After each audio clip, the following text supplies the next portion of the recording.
People, the time is now. The day has finally come. I'm here to review Batman versus Superman, Dawn of Justice. I just saw it last night. I was going to do a review when I got home, but I had a lot of emotions going on, and I was like, you know what? Let me sleep on this so I can give, an objective point of view in the morning. And I'm glad I did that because it cleared up some things in my head. It gave me a chance to think about some of the elements. And it gives me a chance to make sure I'm giving you an objective view because I'm admittedly a Batman fanboy. That's the way that it is. That's not an insult. If someone says that to me, I say you are absolutely correct. Now, this video is actually going to be kind of two videos in one because the first half, probably not even half, just the first couple minutes are going to be my general overview of the movie. Non-spoilers, nothing spoiled whatsoever. So if you haven't seen the movie yet, rest assured, I will not be spoiling anything in these first couple minutes. However, the second half of the video, the latter half of the video, I'm going to be doing a very in-depth review, and I will be spoiling a lot of things. So if you haven't seen it yet, or if you don't want things to be spoiled, make sure you only watch up until that part. I will let you know when the spoilers are about to starting, but up until then, you are spoiler-free. And I also encourage you not to look in the comment section, because comment sections tend to be spoilerific. So let's start with a general overview of the movie. Again, no spoilers. I have to start with Ben Affleck because a long time ago, when he was cast as Batman, I had very strong feelings about that. Very strong, not so great feelings about that.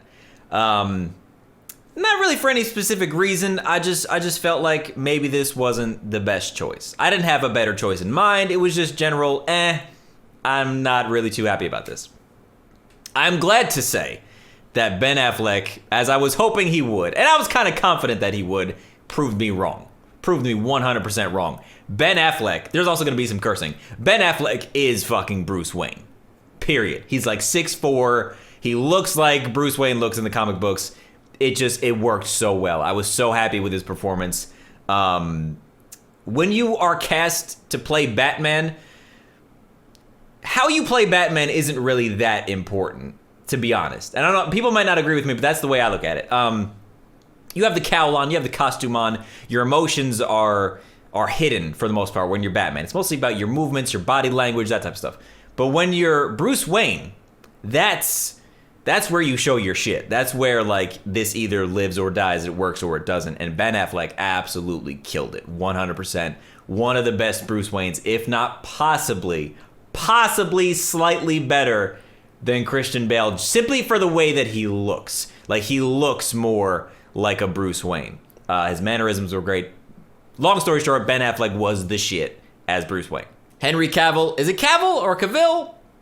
I've never heard his name pronounced out loud. Now I'm thinking about it. He is phenomenal as Superman. Man of Steel was a good movie. It was a pretty good movie. Nothing that people are gonna write songs about and remember for the rest of existence, but it was a good movie. And I think his portrayal of Superman is fantastic. Gal Gadot as Wonder Woman was incredible.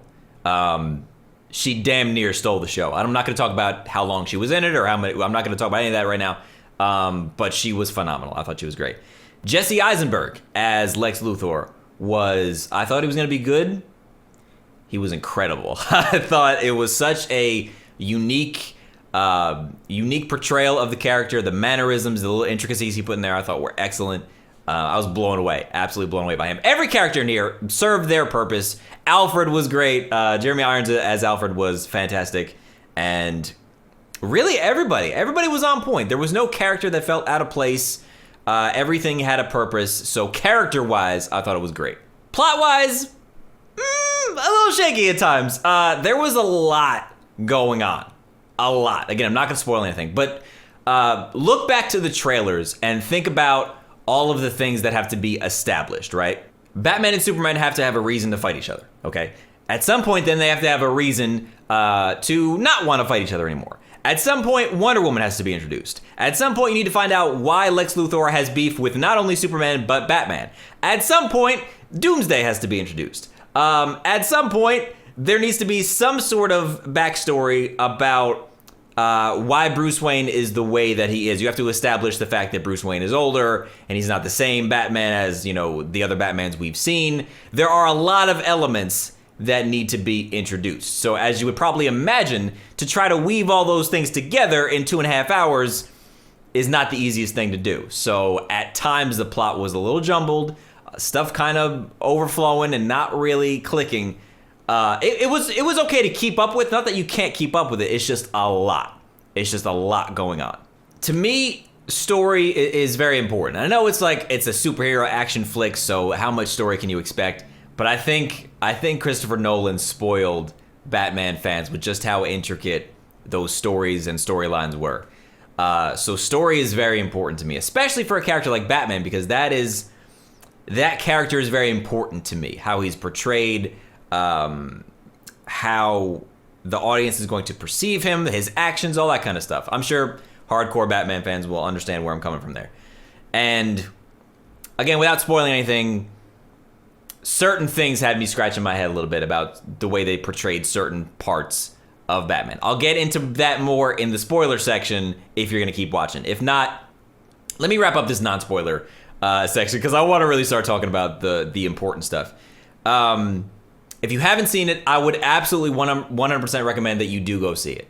It is worth viewing if you are a fan of superhero comics. This is not a Marvel movie. It's not bright and colorful and funny and laughter and like, you ain't gonna laugh once. You are not gonna laugh once. I think there was like 1 or maybe 2 laughs in the theaters, but it was like pity laughs. And it was stuff that we saw in the trailers. So you will not be laughing. You'll be smiling, like you'll be smirking at certain parts, because there are certain parts where like a badass thing happens and the music hits and you'll be like, okay, that's dope. But you're not going to be laughing and smiling. Your kids aren't going to be cheering. It's a very dark, monotone, gritty, rough, dirty movie. It's a dirty portrayal of Batman. It's a dark portrayal of Superman. Lex Luthor is batshit crazy, no pun intended. And everything else is just very dark and gloomy. And that's not necessarily a bad thing. I'm okay with that. Some people hate that. Some people really like their superhero movies to be bright and colorful and yada yada. It doesn't really bother me. So I would say that if you are a fan of the movies, if you are a fan of the characters, it's worth seeing. Even if you don't love it. I really wanted to love it. I really wanted it to be like, I wanted to leave there being like, oh, this was a great interpretation. This was a great just alternate story, a different story than what we've seen from previous Batmans and Superman movies. And I didn't really get it's definitely different. I'll give you that. It's definitely different. But I didn't really get that feeling of, oh shit, I loved that. You know what I mean? I liked it. And I think it's worth seeing if you are a Batman or Superman or Wonder Woman or general comic book superhero fan. I think it's worth seeing. So, if you haven't seen it, I would say go see it. Before you leave, hit the thumbs up button. I'd appreciate that. But if you want the spoiler video, if you want to talk spoilers, do not go anywhere. Stay here. I'm giving the non-spoiler watchers a second to turn the video off, because from this point forward, I'm announcing it right now, from this point forward, there will be major spoilers. Major spoilers. Like, we're spoiling everything in the damn movie. So, if you haven't seen it, turn it off now. If you don't care, that's up to you, but don't say I didn't warn you. I don't hear no bitching. You spoiler, you didn't give it a spoiler. I'm giving you a 30-minute spoiler alert right now. Not 30 minutes, but 30 seconds. Good enough. So, are you gone? Are they gone? Okay. He was dead the whole time. Just kidding. Wrong movie. So, here are my issues with the way Batman was portrayed. Now, hear me out. I'm going to tell you my issues immediately following the film, and then after I had time to think about it. Batman kills a lot of motherfuckers in this movie. A lot of people get killed by Batman. And it's not like accidental Batman killing, or is he dead, is he not? Oh, he probably could have survived that Batman killing. You know, it's straight out, I got a machine gun on the Batwing, and I'm exploding everything in your area, and you're not gonna survive that. I'm shooting into the back of your car, and the car blows up with you inside and flips over 97 times. You're not surviving that. This Batman, this iteration of Batman, has no what's the word I'm looking for? He doesn't care as much. And while I was watching the film, inside the film, that really bothered me. It took me out of the film for a little bit. The first time it happened, the first time I said, this motherfucker, he just killed somebody. Like, he just straight up killed somebody. And it's not, it's not gun to the head, shooting you in the head. It's not direct me killing you kind of thing. It's always presented as a more general, like, I blow up this whole area, but you're in the area, so you're probably gonna die. Like, it's one of those kind of things. But it felt more direct than any deaths in previous Batman films. Batman has, for better or worse, killed in the previous movies. Killed. Stuck a fucking bomb down that clown's pants in Batman Returns. An indirect killing would be when he flipped the coin. Batman Forever. Flips the coin, Two-Face goes after it. Oh my god, he falls to his death. The Joker is tied down to the gargoyle. He can't keep his grip. Oh, he falls to his death. That's Batman 89. Don't say I spoiled the movie that's like 29 years old, so shut up. So obviously there have been times when Batman killed somebody, directly or indirectly. But in Batman vs. Superman, it felt much more deliberate, and that really bothered me as I was seeing it and after I saw it. But here's where I'm at with it now, Batman fans. Here, I know really hardcore Batman fans, you might say, no, fuck that, no excuses. Batman does not kill, period. It can't happen, it shouldn't happen, I hate this movie.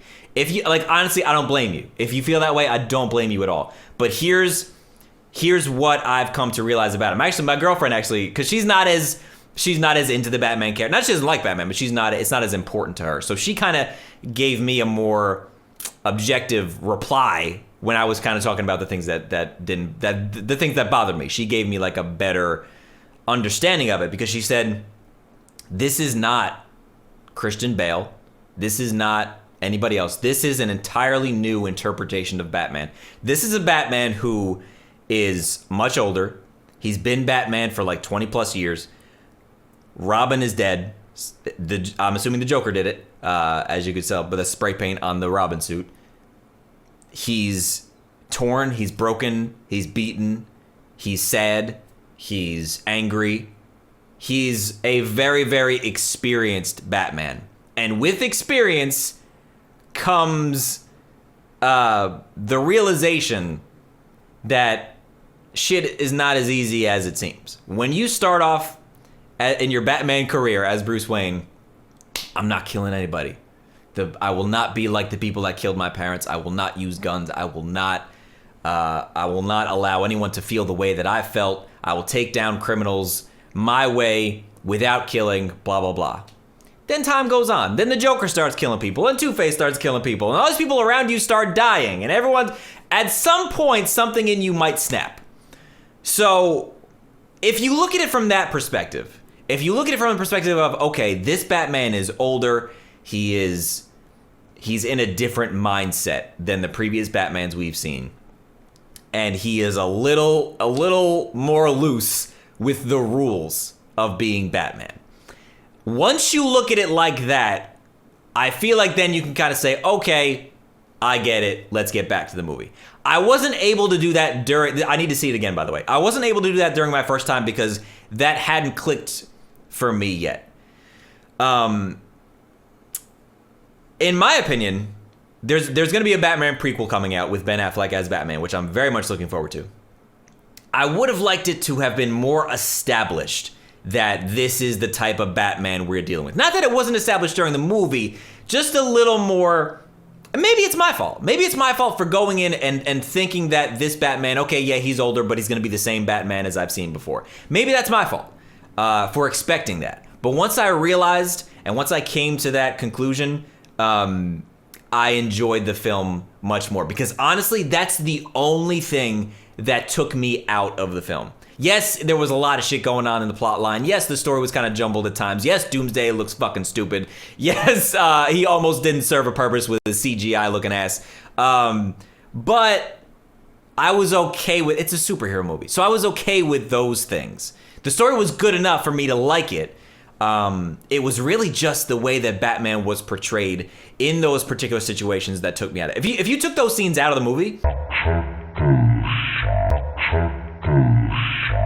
If you there's only a few. There's maybe 3 scenes where Batman like goes on damn near a killing spree. If you took those scenes out, oh god, I would have been glued to the screen the entire time. So if you approach it, I'm gonna get off this Batman thing in a second. If you approach it like that, you will certainly, I think, get a better experience out of the movie. Because after I thought of that, I said, you know what? That's a good ass point. I kind of like it now. Because it's a different Batman. We've seen the other Batmans before. All right, let's get into some other elements. Wonder Woman was phenomenal. She looks great. She damn near stole the show. The introduction of the metahumans I thought was fantastic. We got a glimpse at the Flash in Bruce's... Well, first of all, 4 or 5 dream sequences. Like, come the fuck on. Like, come on. We don't need that many dream sequences. The one of them was crazy, and one of them had Flash in it, which was great. And the camera surveillance footage of Flash and of Cyborg and of Aquaman looked awesome. Like, we're finally gonna get an Aquaman that makes people, you know, not afraid to admit that they like Aquaman. And I'm very much looking forward to that. And obviously Wonder Woman. Excuse me. So all of those elements were great. I very much like those little cameos and little teases and stuff. And obviously they needed to lay the base for the future Justice League film. So I expected that type of stuff to be there. It was there. I liked it. I'm cool with it. Again, Jesse Eisenberg as Lex Luthor was amazing. Very manipulative. Very just like he put his own piss. He put the piss on the desk for whoever was it, the governor or the senator, and the whole fucking place blew up. Oh, it was crazy. That was a crazy scene. I was not expecting that to happen. He was able to manipulate Batman and Superman to fight each other, and I liked the reasoning. Why Batman wants to go after Superman. This dude is an alien. We don't know what he's capable of. We know what he's capable of, but we don't know what he's going to do with it. He could snap his fingers and destroy the world. So it's easy to see why Batman would feel a certain type of way about that. Excuse me. Shit. So from there, we eventually, towards the end of the movie, meet Doomsday. I liked the build up to Doomsday. I like Zod's inclusion in it. I liked Eisenberg's intelligence to get into the Kryptonian ship and make all that shit happen and make Doomsday.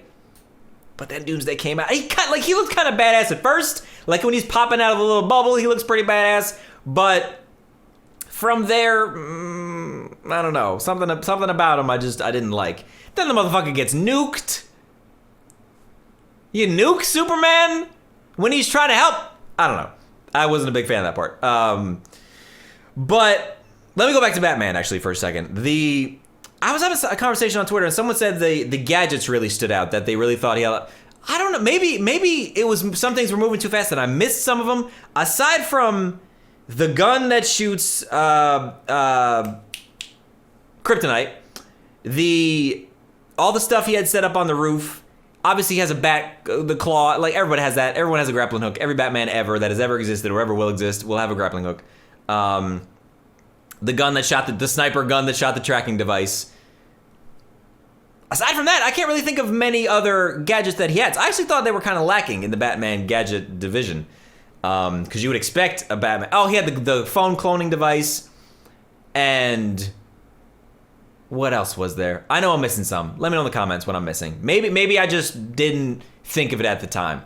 But again, Batman as a character is very, very important to me. And his portrayal is very important to me. But I thought that Ben Affleck absolutely killed it. Superman was able to do more Superman things. He helped the people out there were stranded on the roof. He saved the rocket ship thing, majigger. What else did he do? He was able to do some more Superman-like things, but the whole movie, I felt like he was just sad and down the entire movie. I'm looking forward to seeing a Superman movie. It doesn't need to be bright and colorful, but just a little more like, hey, I'm Superman. I'm here to save the world. Everybody loves me. Like, I'm sure eventually we'll get there. Maybe with the Justice League stuff, it'll be a little more colorful and a little more, I don't know, a little more of a bright and happy Superman. Also, spoiler alert, as you all know, Superman fucking dies, which I thought was awesome. Very, very death of Superman, obviously. Doomsday killing him. The way that they killed Doomsday was a little too easy. Little too convenient. We get him right next to where the fucking kryptonite sword is, or whatever that thing was. A little too easy, a little too convenient, but it is what it is. When the movie's already 2 hours and 40 minutes, like, all right, we gotta step up. We gotta kill this dude and set up what's going on. When I saw Lex Luthor finally get his head shaved, he looks like a badass. I think the next movie that Lex Luthor is in is gonna be crazy. Like, he's gonna be totally in this completely different mindset, completely different state of mind. What else the death of Bruce Wayne's parents obviously has been portrayed 1,000 times, but this might have been my favorite. This might have been my favorite portrayal for very small reasons that people might not have noticed. Let's go back to Batman Begins.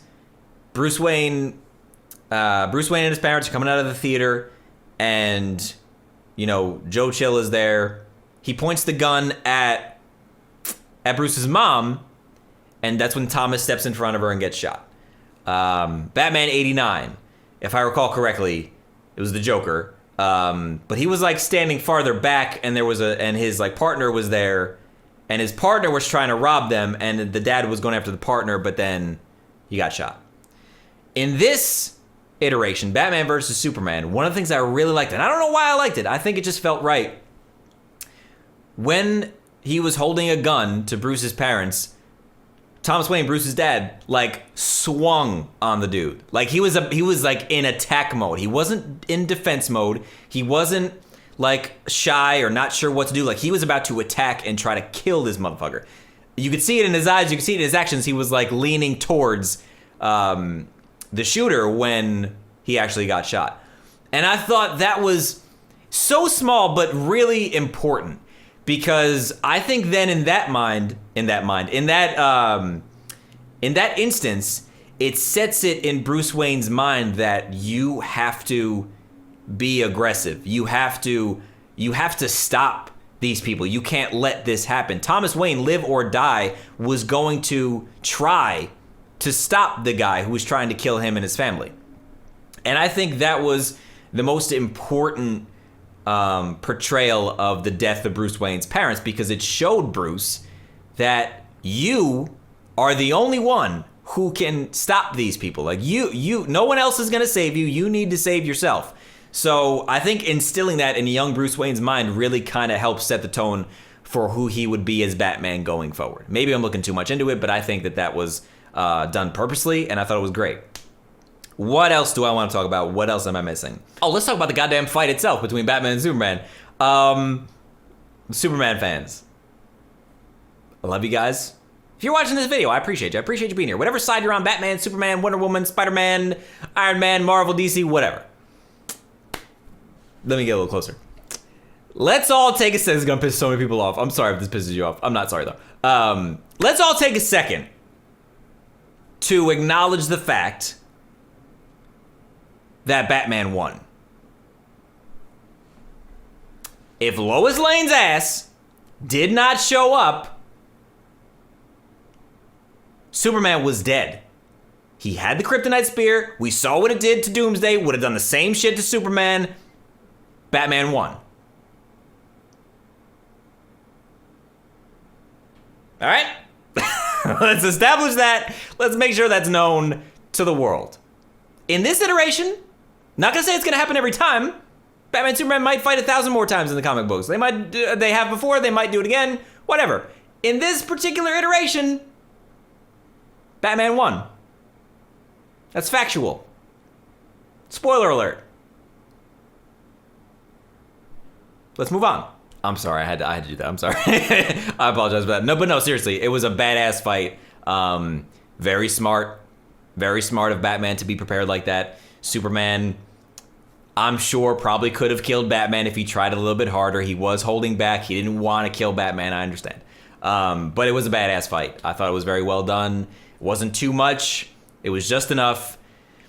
I didn't love the reasoning why they stopped, though. Our moms have the same name. I have to stop trying to kill you now. Like, I don't know. That was, I expected a little bit more than that. Like, I would have thought maybe going into the movie before seeing it, I thought maybe they would be fighting and then Doomsday would appear and they'd be like, let's put this on hold for a second and go deal with this, and then we'll come back to this at a later time, because Batman and Superman should always be at odds. They should never be friends. They can be acquaintances. They can work together to save the world, but they should never be friends. In my opinion, that's the way that I like to, see my Batman and Superman. That they do what they have to do, but at the end of the day, Batman's always walking away from Superman looking at him like this. Like I got my eye on you, bitch. Like I'm watching you. I got my eye on you, bitch. That's just the way that I like that relationship to be. So I think that's it. I feel like I covered most of it. There are things that bothered me. Like I said, the plot was a little too much. Doomsday wasn't much to write home about. I loved Wonder Woman's appearances. I loved Affleck's portrayal of Bruce Wayne. He doesn't give a lot of F's anymore. He really just doesn't care anymore, and he's very dark and gritty, and I like that. He was almost a villain. Hold up, actually. I appreciated the branding on the villains. I appreciated all that kind of stuff. He's been Batman for 20 years, but no one calls him Batman?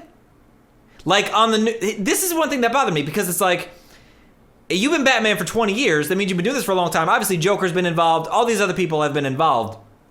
But the news stations still call you, like, the Bat Vigilante. You know what I mean? Maybe that was...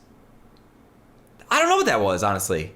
Was I the one that noticed that? Like, he's supposed to have been Batman for 20 years, but the way that people talked about him on the news, and the way that the people that were trapped in the cage, like, oh, the devil is here. Like, you don't know who fucking Batman is? Do it for 20 years. Like, if you've been a hero for 20 years, saving your city countless times, and no one, like, I don't know. Maybe I'm misinterpreting that, or maybe I just didn't click for me at the time, but I felt like everyone was kind of approaching this like, oh, the Bat of Gotham, that Bat Vigilante. Maybe that was done on purpose, but I don't know. It seems like the Batman should have been more established as, like, we all know who Batman is and what he's capable of, because he's been doing it for 20 years. So maybe that's something I just overlooked or didn't interpret in the right way. Again, I need to see this movie again. You're going to have to probably see it twice. If you watched it, or if you're planning on going to see it, you're going to need to watch it twice, I would think. Unless you absolutely hate it, then don't watch it twice. But I liked it enough to want to see it again. And I think seeing it again, knowing what to expect, knowing what type of Batman and what type of Bruce Wayne we're dealing with, I think I will appreciate it a lot more the second time around. So out of 10, let's do an out of 10 rating. I hate giving numbers, but let's give it an out of 10. 7.9. 7.9999. I feel like an 8 out of 10 is like, this is an awesome movie, 8 out of 10. 9 is like, holy shit, you can't not miss this. And 10 out of 10, like, never really happens. So I would say it's just shy of an 8. I'd give it a 7.9 out of 10. And that's because of how important these characters are to me. If you don't really care, if you're not attached to these characters, you might hate the movie. You might just hate it. Because it's with the Doomsday looking shit and Superman dying and all these other elements that are kind of hard to keep up with at times, you might just be like, fuck this, I'm done. So I'm also not going to be one of those guys who are like, oh, you didn't like the movie, you're a hater. Yeah, like, you, after seeing it, I feel like everyone who didn't like the movie is as absolutely justified in not liking it. Like, I don't blame you at all if you didn't like it. It's a very polarizing movie. The portrayal of Superman, the portrayal of Batman, the events that happen, the CGI, the story elements, you're either going to love it or hate it. Maybe not love it or hate it, but you're going to like it or you're going to hate it. So I understand the people that didn't like it. I don't blame you if you didn't like it. But I do want to know if you did like it. So let me know your thoughts in the comment section below. God, I rambled on for over 30 minutes. I did this for The Dark Knight Rises too. I did The Dark Knight Rises review and I just rambled on and on and on about Batman. So that's that. The next movie I'm excited to see is Suicide Squad, so there will most likely be a review after that, but that's not till August. The Lego Batman movie also looks awesome. I'll probably go see that. So that's that, and I'm very much looking forward to the Wonder Woman movie, the Batman solo movie, the Justice League movie. The DC movie universe is finally underway. How it's going to go, where it's going to go is yet to be seen, but I thought this was a decent start to kind of get the ball rolling. So that's that. Thank you guys so much for watching. I appreciate you listening to me ramble. Follow me on Twitter at @TheChrisDenker, and let me know in the comment section below if you want to see more reviews or whatever. Thank you for watching. Hit that thumbs up button before you go, and I'll see you soon.